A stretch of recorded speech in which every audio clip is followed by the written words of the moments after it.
Vybrať správnu múku na pizzu je čistá veda.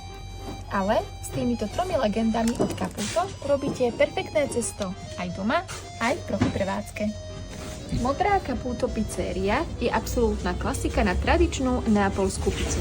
Je ideálna na kratšie zrenie od 8 do 24 hodín. Zvláda klasickú hydratáciu okolo 60 až 65% a výsledkom je krásne, mäkké a podajné cesto. Ak plánujete cesto nechať chysnúť dlhšie, siahnite po Caputo Sacco Rosso.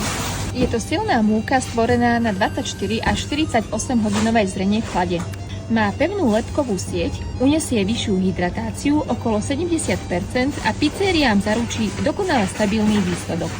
No a pre milovníkov modernej pizze s obrovskými dutými okrajmi je tu Caputo Nuvola Super. Táto múka je stvorená na tzv. Pizzu contemporanea. Miluje extrémne vysokú hydratáciu až do 80% a dlhé zrenie, vďaka čomu sú okraje po upečení ľahké ako obláčik. Ktorá bude tá profi pre vás? Všetky 3 25-kilové balenia nájdete pre maloobchod aj veľkoobchod na e-shope Perfetto.sk.